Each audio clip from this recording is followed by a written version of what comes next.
looking out of that, can I see your work? And for who are you taking these photos?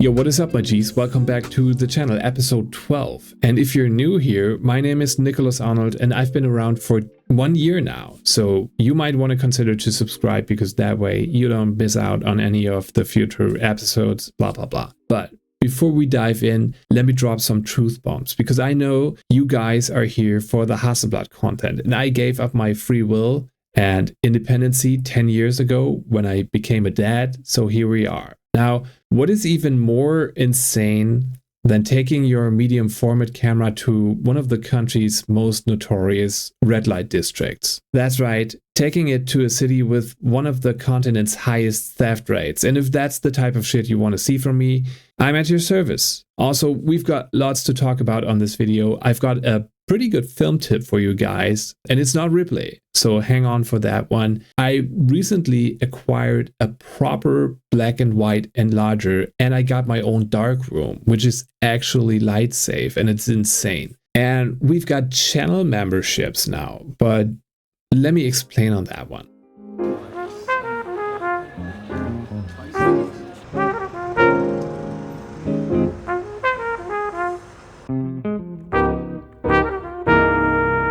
Okay, here we are again. Taking a camera out in the public that is pretty much as big as a newborn and also quite as loud in another desperate attempt to land a viral hit on social media. I guess that's the fate of us millennials. But apart from back pain and pointless anxiety, it's the only thing that makes us feel alive.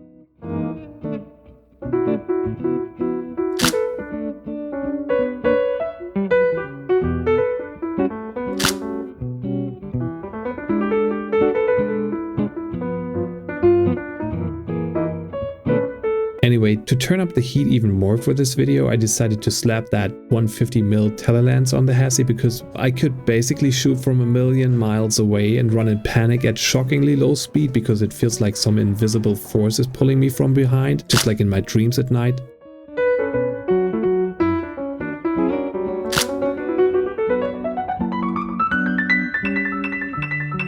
Another deceptive street tactic was to dress like a senior Sicario, but I'm not actually sure if the contradiction of the camera's timeless beauty and mine is a solid psyops maneuver or just putting a giant target on my back.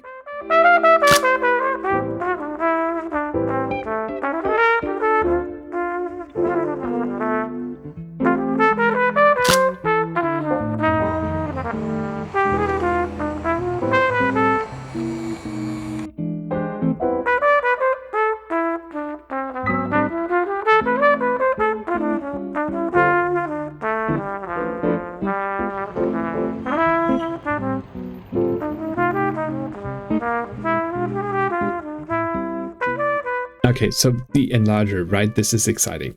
So for those of you who haven't heard of it before, it is a specialized device used in photography darkrooms. It projects an image from a photographic negative onto a light-sensitive paper, basically creating a print. The key components are a head, which is housing a light source. It has an actual lens, like a camera lens, and it's got a baseboard. So it's pretty much looking like an overhead projector, which you might know from school if you happen to be older than like 200 years or so. So there's this mystery man who wants to stay in the shadow, and he gave it to me as some sort of a loaner, and it came with a broken part, so I had to get a new one, which people are literally trying to sell for $1,000. But after a while, I was lucky to find a dirt cheap one in a local news group. And the thing is, we just put our house upside down, switching rooms for the kids, and I've got this tiny room over here, which you might have noticed. And the thing is, it's tiny, but it's mine and I can do whatever I want. And the first thing that I did was to actually make it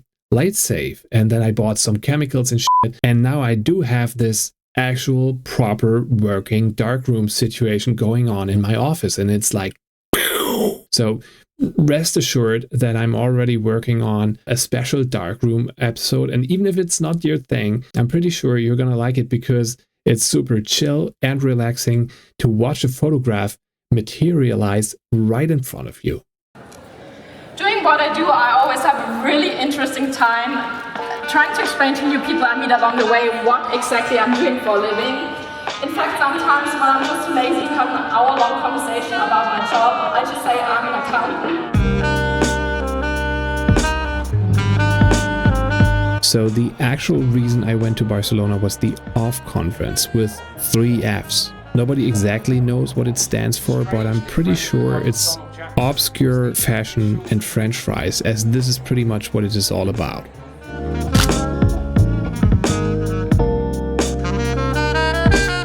It's like a wild fusion of a bunch of design masterclasses, a Goa trance rave, and a TED talk for creative professionals and other people keeping the organic chai latte industry alive.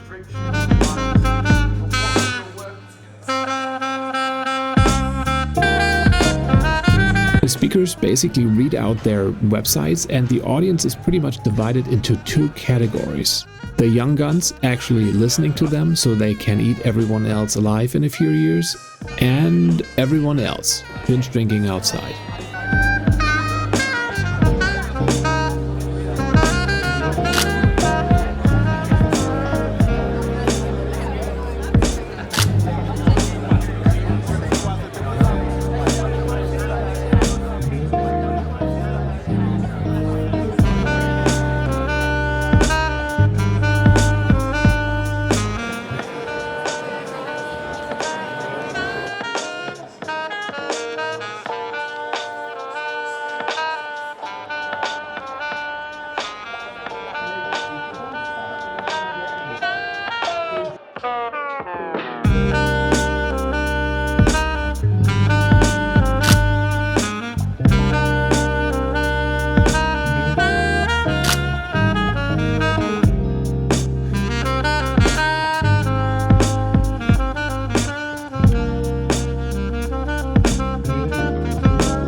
Okay, what else? So I came across this documentary here on YouTube, and I think it's the best thing that I have ever seen on the platform. So it's called Grain Analog Renaissance, and it's on the True Story documentary channel. I think it's from 2021, and there are some of the most prolific film photographers of our time in it, like Bruce Gilden, Daniel Arnold, Andre Wagner, and so on. And it's about the worldwide film photography phenomenon and darkroom communities popping out everywhere. And if you ever feel uninspired, or if you start questioning yourself and why you actually chose shooting film in the first place, watch this. It's heartwarming. I'm gonna put a link in the description.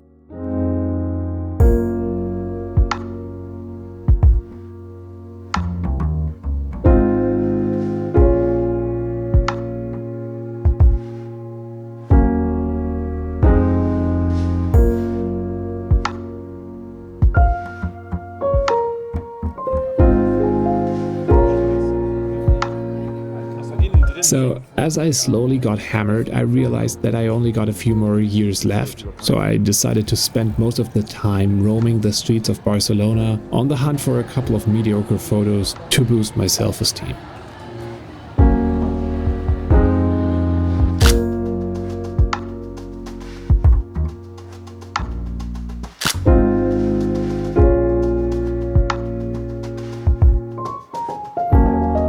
So me and one of my oldest friends, Kim, who's the owner and managing director of a design studio called Brand New Creative here in Hamburg, got up early to catch some of the morning light while still under the influence of a very irresponsible drinking behavior.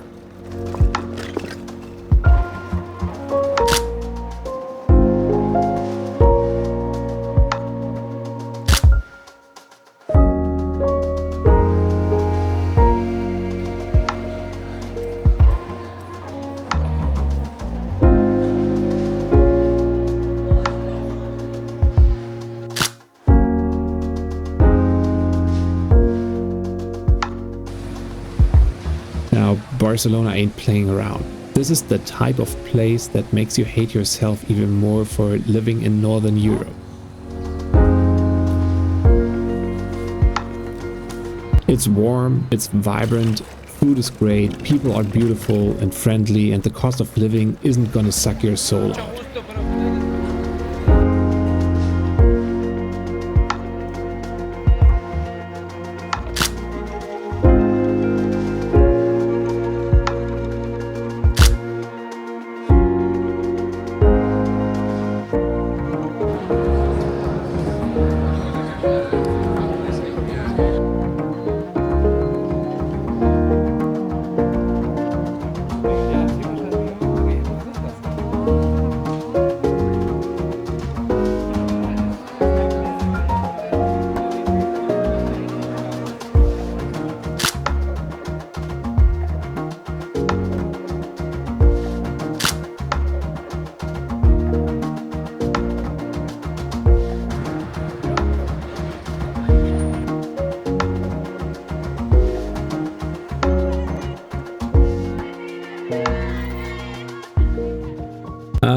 Also, on a small note, I would like to tell you about channel memberships and what it's all about.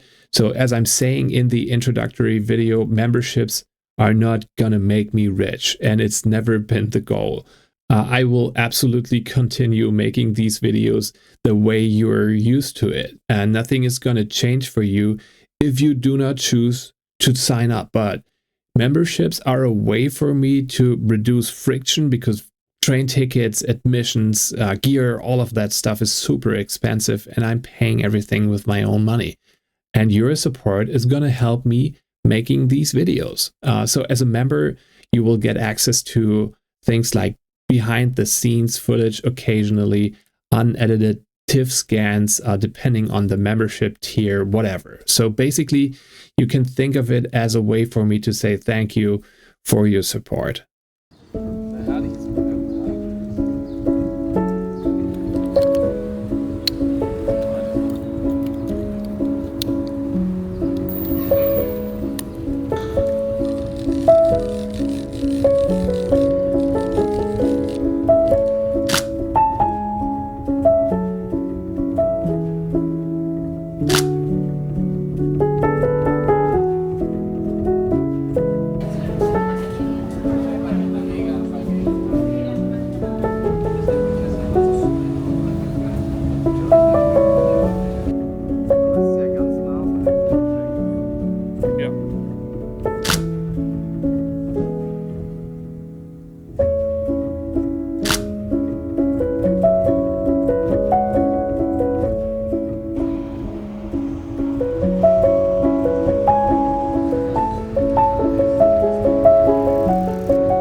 photography.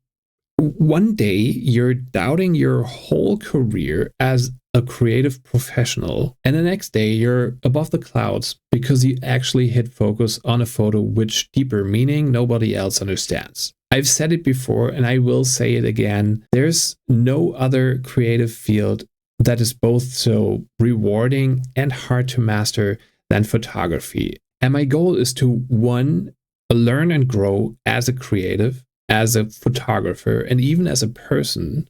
And two, take you on this journey. Full disclosure, fully transparent. I mean, I'm always showing each photo from my rolls without any exception. And I'm fully aware of the fact that many of my photos are far from perfect. But it's a reality that even the best photographers out there have a very limited yield of exceptional photos per year. But I will say that I have been building a collection of what I consider to be my very best photographs, if you will, and I would love to put them on display on a website by the end of the year. And I'm pretty sure that there's going to be one or two from this trip as well.